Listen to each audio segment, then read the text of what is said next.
ladies. Happy Tuesday.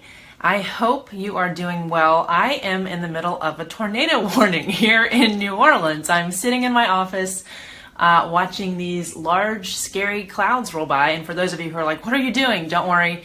You can see on the radar, it's almost over. It's just kind of fading clouds now. It touched down farther away from me, so I hope everyone there is safe, but I'm perfectly fine so we can focus on this video. But that's what my afternoon has been so far, so I hope you've had a maybe exciting one for different reasons, hopefully, but a good one. It's still kind of the beginning of the week, so hopefully you are full of energy. I was a little bit low energy this morning, so I'm just kind of taking an easy day. Maybe that's because of the weather and the barometric pressure or whatever they always talk about, but just kind of taking it slow. But I wanted to hop on here for our weekly show and talk to you about, are you a lover or a waiter?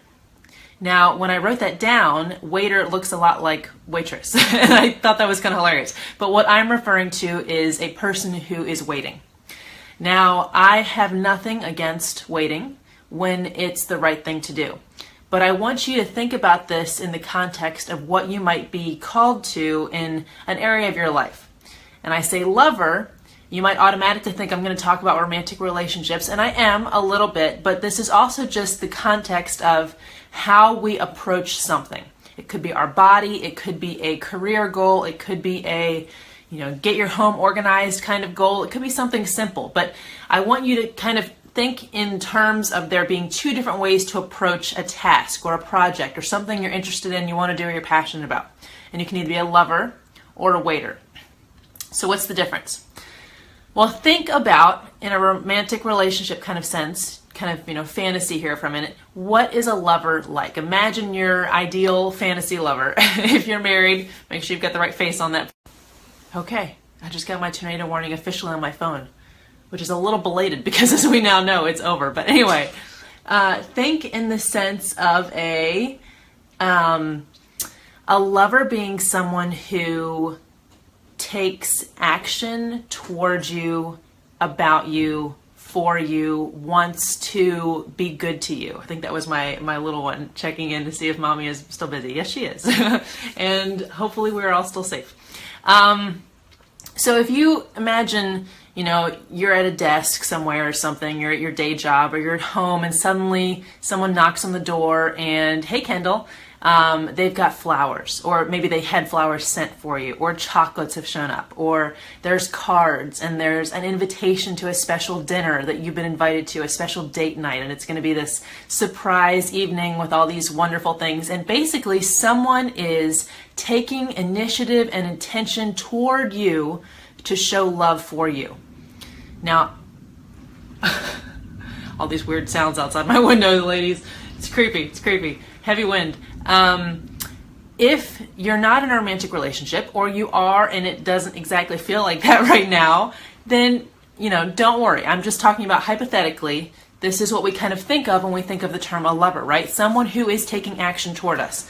If we were to think of a lover as someone who's hanging out in his basement thinking about the fact that he likes us, but he's made absolutely no, steps toward us to let us know that or to show us that in any way, that would be a secret admirer, because we have no idea that he's interested at all, that he's there, that he's present, that this is a thing. So a lover is someone who is coming kind of toward us, coming out of his shell, coming and taking steps to create this relationship, right? Okay, so what is a waiter? Again, not in the sense of someone at a restaurant, but in the sense of someone who is in waiting. Now, there are a lot of very popular, kind of almost stereotypical at this point, Christian books around this topic, particularly for women. I think Lady in Waiting might be one of them. I have not actually read that one. I've heard that it's good, but if you guys have read it, you can give me your thoughts. And there are definitely times, and there is definitely an extent to which the female design in relationship and in sex is designed to wait and receive, right? But that's not always our call as women, not only in romance, but in other areas of our life. So let's say, for example, that you want to take better care of your body. And you've got this dream, kind of you're the secret admirer of this ideal body that you would love to have, that you feel you're capable of. It fits your natural design. It's just, it's a little more optimized than what you're working with right now. How have you been interacting with that goal? Has it been as a lover who is pursuing it, who is taking action, who is taking initiative, who is getting up and figuring out, hi Laura, how to make it happen? Or has it been as a waiter who is kind of sitting on the couch, thinking it through, wishing it were different, hoping something happens, hoping those those hormones and metabolism just shifts, like basically a miracle happens. And sometimes it does. I don't hear about a whole lot of them, but sometimes it does. So which way have you been leaning? Or let's say you have a goal of just stepping into a fuller version of yourself. You want to do self-discovery. You feel like you're just not optimized kind of in sense of your purpose and your passions, and you're not really on fire and awake when you get up. Yeah, I see that, Laura. I know. I've even been talking about it. Another tornado watch. Okay, good to know. So this might be a fast video, ladies. There's lots of thunder out there. We'll keep it short then. So if you are thinking that way, you want to be more fully yourself. Are you looking at that again as a lover who's pursuing it, who's taking action, or as a waiter who's just kind of aware that you're not content, but not really figuring out how to make it actually happen? Well, I want to encourage you to figure out what goal this year, if you were to accomplish it or to realize it, maybe it even feels a little bit like a fantasy, but it would make this year the best year ever. And then how can you be a lover on that goal instead of a waiter? Okay? Now, think about salvation for a second, right? We waited and we received that. That was done to us and for us. But once we receive salvation, we step into loving God actively. We're told how to love God. It's by following His commands. So it requires some discipline and it requires action. So I just want you to think that way in terms of whatever it is that you're facing, whatever goal you have, whatever area of your life you want to improve. If it's your dream body, if it's your more fully actualized self, if it's your career path, if it's your relationship with God. Remember, don't just be a waiter. You've received that salvation. Keep looking out the window. Now step into that loving relationship by taking action.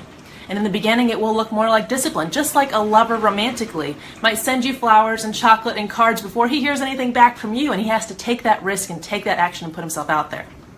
Now, one more quick thought on those ladies who are heading into Valentine's Day with a less than the kind of relationship they want, or maybe you don't have one right now. I just filmed a, thanks Laura, no, it's okay to interrupt. Okay, we'll head to the bathroom. I'll finish with this thought. I just filmed a video that's a punch for the ladies who want a different romantic situation, okay? Make sure you watch the link that I post if that interests you, and remember, you're not called to just be a waiter. You're a woman of action. You're a lover of whatever God's put in front of you. Hope you guys have a great day. Say some prayers for our safety. We're gonna go find, I think, a little huddle in the bathroom. Lots of love to you girls. Bye. Okay, I'm back. I want to finish some thoughts here. The storm seems to have died down, and so I want to pop back on because this is just such an important topic. It deserves more than 8 minutes. So I would love to hear, for those of you who can hop back on here and join me, what area have you been being either a lover or a waiter in? And here's one of the most important keys, is that we can identify ourselves as one or the other based on how we see ourselves in one area of our life. So maybe in your relationship, you do take a lot of initiative and you are a total lover there, but you're a waiter in pursuing your own dreams and goals. Or maybe you are a lover in how you're going to take care of your body, and you're maybe not doing it strategically, but you are being really intentional about it, however it may be going, but your marriage or your other relationships over here are not getting as much attention. Or maybe you're a lover in your career and you're really pushing hard there and you're doing a great job with it, but maybe those relationships that you have hoped you will have someday, you're more of a waiter. So be aware that we can be both of these things at the same time in our different areas of our lives. And here's what I want to kind of pull back around and go into a little more detail on. As believers, we are co-creators with God more than we know. God still has providence. He's totally in control of what's going on, but he has given us the honor of creating things on earth here with him as part of bringing the kingdom as it's supposed to be back to earth. This is all kind of work we're doing before Christ comes back. We're like getting things rolling. It'll never be perfect until Christ comes and makes it perfect, but there is kind of a mistaken theology that we're just going to sit here and then it's going to be blown up and it's going to start all over. There's some kind of, and it's a little mysterious, there's some kind of rebuilding process that we are as Christians called to begin now through living purely, leading people back to the light, and just starting to try to make things the way they should be, even in the broken world that we're stuck in. So I want you to keep that in mind as you're thinking about these different areas of your life that you're called to, and take more of an initiative stance. Now, that doesn't mean that there aren't times when God does call us to wait and be still, and that he's going to do the fighting for us, and to rest and restore. And in fact, if we're constantly putting out trying to make something happen, we can frustrate ourselves, we can burn ourselves out, all kinds of unfortunate and unproductive things can happen. So there is a balance here. But I overall just want to remind you that things happen when we take action, that loving on something, that making something come to fruition is a process that takes initiation. Hey Laura, I think I'm okay, but I so appreciate your texts. That was clutch. So how do we do that in different areas of our life? So is it your body and you need to give it a little more love and realize that it's going to take discipline and it's going to take action, and then it's going to start to flow. So to go back to that romantic lover example, when he gives you flowers and chocolates and cards and you're thinking, who is this guy? Do I like him? You think about him, you pray about him, you're not sure about him. And after a while, you warm up to him, and then you start to send him a little something back, and you do go out with him, and the relationship becomes more of a give and take. So that's exactly what will happen. If you start putting your attention and your energy and your effort and really your love, in this sense of active love, into an area of your life, it's going to start coming back and making it easier, and you're going to get feedback, and it's just going to be a better cycle. Now, it's tough for us as women sometimes to think about being a lover in the sense of taking initiative, because we're so used to men stereotypically being the ones who are supposed to do that for us, right? They're supposed to ask us out. They're supposed to be the ones who propose. They're kind of the leaders and the action takers and the initiative takers. Now, there are plenty of examples all over the Bible of women who are actually taking not necessarily the lead, but definitely an active, slightly pursuing role in romantic relationships and marriage. And that is this video that I was alluding to earlier that I would love for you to check out if that's you or one of your girlfriends.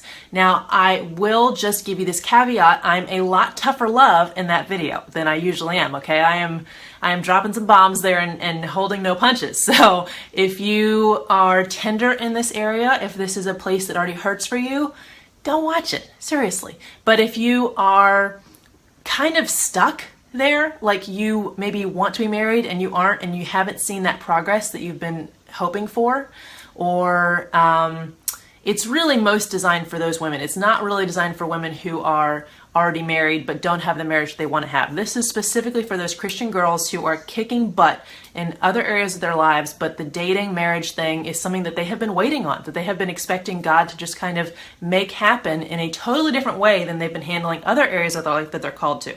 Okay? So it's a bit of a hard hitter. And what I would love for you to do is click the link that I'll put so you can go watch it if you're interested, and just bear with me.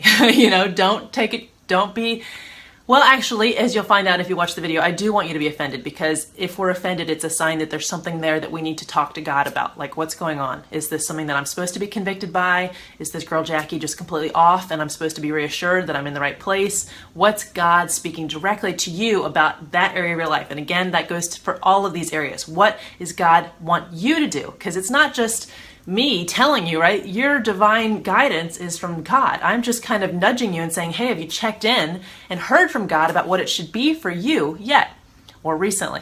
Okay? Here's another exciting announcement that kind of will follow from that video. I get asked all the freaking time about dating, love, marriage, sex. It's one of my favorite things to talk about, if you guys haven't already figured that out. I don't currently have a course on it, but I'm creating one. It's something that a lot of my clients and girlfriends and family and friends and random people, frankly, have asked me to do. And so it's in the works. And if you guys have been with me long enough, you know how I roll. When I launch a new course, it comes out in a beta. which is code word for way cheaper than it's going to be in the future.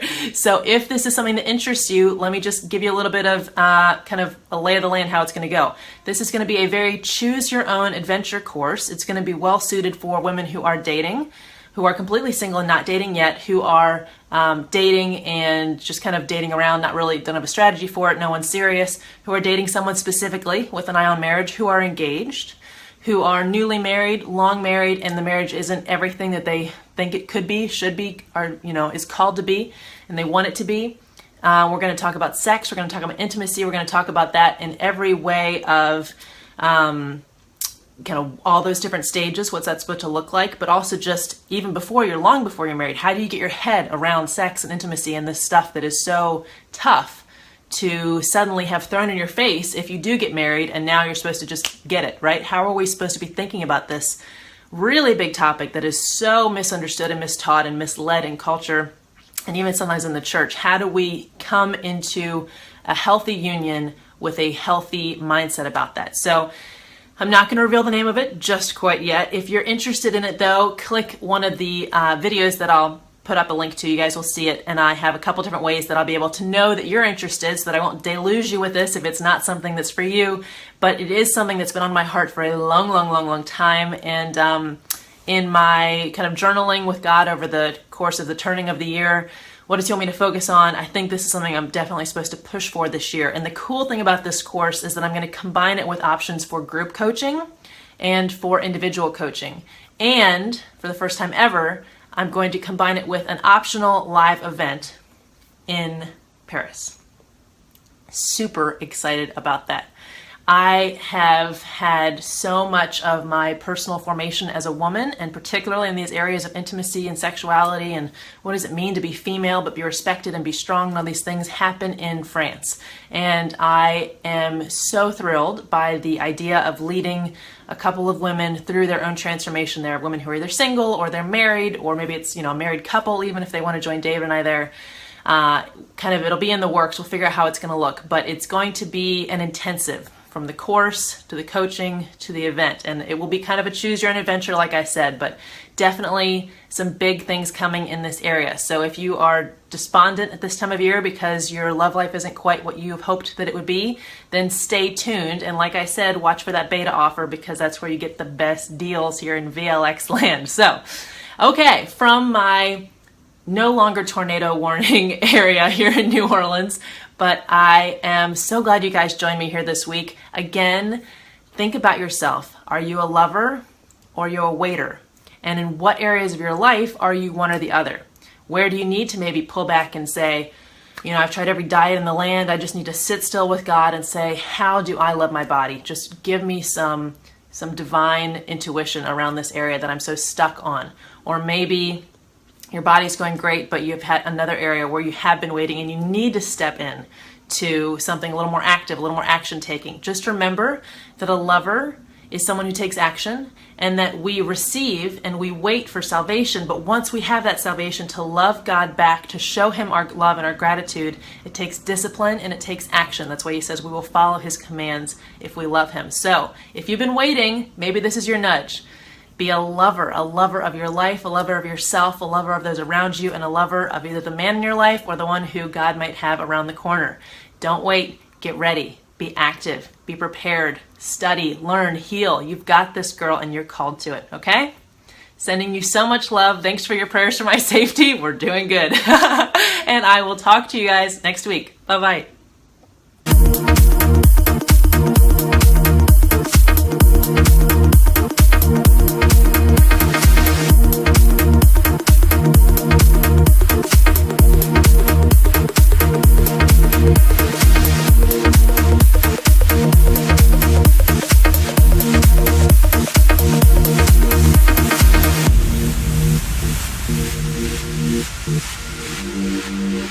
Thank you.